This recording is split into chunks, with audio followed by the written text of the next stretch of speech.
Hello BookTube. Today I'm going to do the 28 more random questions tag. It was created by our wonderful Steve Donahue, and I was tagged by our wonderful Steve Donahue quite some time ago. And I've been putting it off a bit because I was going to try and do this a little bit differently, because question number 1 sparked a few ideas, and I don't know if it's all of our planning and working out is actually going to happen. So let me give you question number 1. How old is your oldest living relative? And currently that is my grandmother. She is 96 years, 1 month and 1 day old. And I was going to take this and then interview her and maybe give you some ideas of what it was like in the days, not just pre-internet but pre-television. See how reading and family life was different with books around in her day and what she was reading. But my grand's taken a bit of a turn for the worse, so I'm not too sure if this answer is going to remain the same for much longer. Yeah, anyway, number 2. As an adult, have you ever been in a fight? Now, Steve specified a physical fight. No, I don't grovel to those kinds of levels. Verbal disagreements, many. Physical, no. Number 3, have you ever been slapped in public? No. I'm sure there are many people who would have loved to, but no. Number 4, what's the largest non-human animal you've seen in person? Well, I've been whale watching, not from a boat, so I don't know if that quite counts, but I have seen elephants and rhinos up close, so I'm sure that does. Number 5, have you ever had serious surgery? No, I am pretty healthy. The only thing I've ever had done is my wisdom teeth, and that's it. Number 6, if you could only compare the novels of Cormac McCarthy to one kind of garbage, what kind would it be? Steve, I hate to break it to you, but it's going to be plastic. It's going to be around for some time, whether you like it or not. Number 7, who'd be your dream casting of Superman? Phew, I don't know. Size-wise, maybe one of the Winchester boys from Supernatural, but I don't know. Brandon Routh didn't do it for me because he killed Chuck's daddy in Chuck, so I just couldn't buy him as Superman, but I really don't know. I remember once upon a time there was a TV series, The Adventures of Lois and Clark, but I can't remember who he was, coming to think of it now. He had a 3-barrel name. If it comes to me, I'll let you know. He was pretty good because it was kind of funny as well, which I enjoyed. I didn't have too many issues with Tom Welling either in Smallville, but Superman isn't... Let me put it this way, Superman can be done 2 ways. Either you've got the superhero with the disguise of Clark Kent, or you've got Clark Kent with the disguise of Superman. And the story of Clark Kent is a little bit more interesting because it has a bit more of a human angle, whereas the story of Superman as the guy who cannot do anything wrong is a little less up my alley. I prefer your Batman kind of a guy, where there is a very big grey area in between what he does. What is the greatest amount of physical pain you've ever been in? Pain is such a strange thing. I know I have been in a large amount of physical pain. I know I have vomited as a result of physical pain. But it's something that disappears from your memory. You know it was sore, but you can't remember the actual pain. And I think one's mind also plays a lot in that. I remember the one time I was helping my mom rearrange the lounge, and I pulled the chair forward, and it split my toenail in half, and the half flipped back. And I remember jumping up and down going, ow, ow, ow. And then I looked and saw what had happened, and then it suddenly got a lot more sore. So, I don't know. But since I'm in this headspace, I know that losing my dad 6 years ago was a physical pain. It wasn't just an emotional one. And that one I still remember. Number 9, do you believe in God or gods? No, I don't. It's kind of a touchy subject because the school where I work, that answer is kind of the same as saying I torture puppies and babies on pentangles at night. Yeah, But no, I don't. I'm an atheist and proud to be one. Have you ever been good and properly drunk? Yes, I have. I went to Rhodes University. I have been good and properly drunk more than once. Number 11. To the best of your knowledge, what's the closest you have ever come to death? Oh, good Lord. I don't know. I live in Africa. I mean, seriously, driving down the road can lead to your death. Oh, I don't know.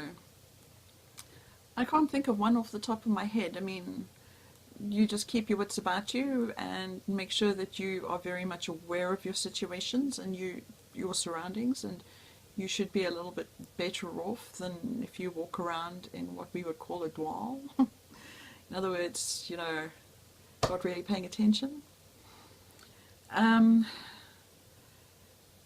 Number 12. Which Star Trek character would the person who knows you best compare you to? So I asked my mom, and she said Captain Kirk. And I said, why? And she said, because he's the only one I can remember. Oh, she remembered Spock as well, but she said I'm not that cold and heartless, so it would have to be Kirk then. Sorry, not a very good answer, but true one. Number 13. Have you ever had your life radically changed by a book? Radically changed? No. I grew up in a family where there were a lot of wise, well-read people, so I don't think any book gave me any insight that I was not privy to earlier. I've had some books that have maybe cleared up some perspectives, like The Power of One by Bryce Courtney, but not really radically changing my life. Number 14. Is there a universally beloved classic you simply don't like? I'm ashamed to say Alice in Wonderland. I just didn't like it. It's not that I've got anything personally against it or how it was put together. I just didn't like the story. Number 15. What is your dream profession? Anything but teaching, but still has the holidays. Is that lecturing? Because I don't have to put up with bad behavior there and trying to convince people to pitch up for exams, because university you just go, thanks for the money, bye. Number 16, is there an entire genre of reading you're bugged you haven't fully explored? I would like to delve a bit more into non-fiction. I've been doing it a bit and I've been enjoying it. But I would like to go into it a bit more. The thing though is that what usually happens is that I'll read fiction and I'll get interested in a time period, and then I'll go, I want to learn more about that, and then I will be wanting to find the non-fiction. But it's always an interest that's sparked first by fiction. I think the story side of history is a lot more interesting for me than this happened, then that happened, and these are the dates and those are the names. When you people watch, what's the main thing you notice? I can't say that I notice one specific thing. I look at the air and the whole atmosphere around this person. In the past, when I was still wanting to be a novelist, which is a profession I would love to have, but I'd never get out my pajamas. I used to create stories around these people, try and look for clues, a bit Sherlock Holmesy. In fact, when I was a lot younger, I used to try and do the Sherlock Holmes thing and try and figure out what profession these people had. But generally, I used to try and create novels around them, or turn them into a character in a story, try and guess their personal lives and, what they were doing in their day, etc. Number 18. Barring the unforeseeable, what's the most likely way you'll die? I kind of feel that the unforeseeable is probably more likely in this country, car accident, crime. But my dad and my grandfather went with blood clots. My grand's on warfarin, so she doesn't have blood clots, so I guess a stroke or a heart attack. 19. Have you visited any of the world's oh, I didn't write the whole thing down. That was 7 wonders or something like that, ancient or modern, and the answer is no. One, I don't have a time machine or a TARDIS, would be great, and the exchange rate sucks for the modern ones. Number 12, what are your main superpowers? Well, my main superpower is that I can read the worst handwriting with the worst spelling and the most grammar going, and I can still work out what it's about, to the point that I can still analyze where the child went wrong in their understanding of the requirements, not just the grammar errors or the misspellings. I can actually do an in-depth analysis on the worst of the worst writing. I've not met an essay yet where I have not been able to work out what the person has been saying. Yeah, let's go with that one. Number 21, have you ever met any famous people? I met I think it was the English rugby team once upon a time. I met some WWE wrestlers once upon a time. I met Just Ginger, who's a South African rock band, once upon a time. But of all the famous people that I've met, the only ones that really made me go, ooh, look there, was the South African cricket team. Yeah. Number 22, have you ever slept out of doors? And Steve here specified that it was without a tent. No. When I'm going to be sleeping out of doors, I come prepared. I was a Girl Guide. I bring a tent and a ground sheet and the sleeping bag. Number 23, would you make a good parent? Or if you are already a parent, how much do your children hate you? I am not a parent of anything that doesn't have four legs and a bit too much fluff.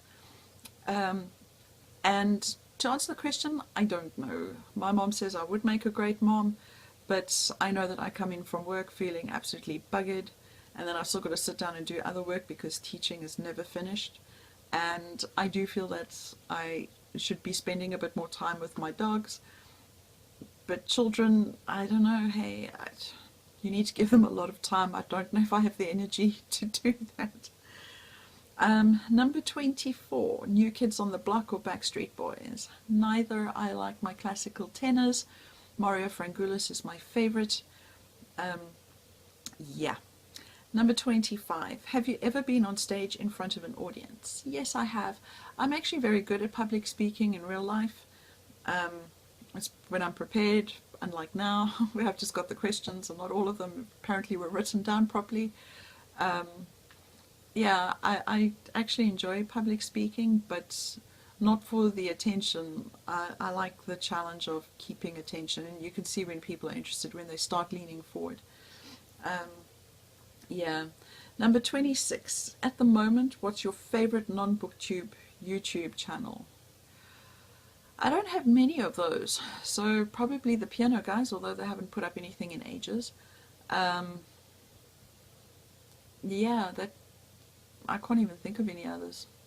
There's a lady who makes Korean food, but that's just like torture because we don't have a Korean shop here for the ingredients, so I just look there and drool a lot. Number 27, have you ever passed out while sober? Nope. Number 28, how strong are you physically, intellectually, and emotionally? Well, physically, I'd say I'm just average. I mean, I can lug home a pile of books and my laptop and all sorts of things, but, you know, and I try and do the groceries from the boot to the house in as few trips as possible, so I carry quite a lot. But I'm just average strength for a 40-year-old female.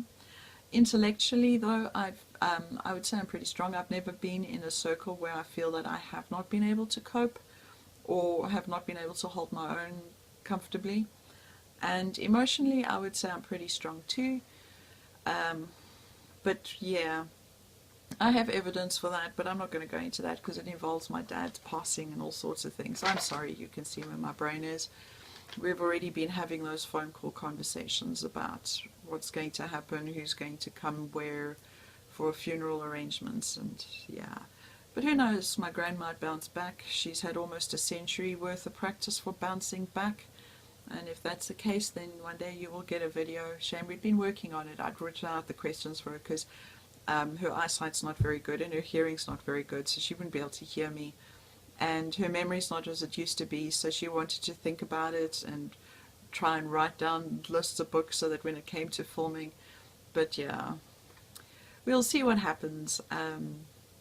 At the end of the day, if she passes, it's not going to be a bad thing. It's, I think, would be a lot easier for her. I don't think she has a great life at the moment. But yeah, it's not going to be an easy time, but we will make it through. One has to, one always does. Anyway, so that was my rather depressing take, I'm sorry, on the 28 more random questions tag. I probably should tag somebody. I'm going to tag Rasmika at Rasmika Likes Books, Hope at Hope's Bookporium. I'm going to tag Candace at Beacon Hill Books, and we will leave it there, I think. Or Leah at Hide and Seek. Come on, Leah, you haven't made a video in ages. Anyway, next video should be a little bit more perky because there's no sad or depressing questions. Not that it was the fault of the tag. I think it would have been pretty awesome if things just weren't where they are right now. I will see you around. Bye for now.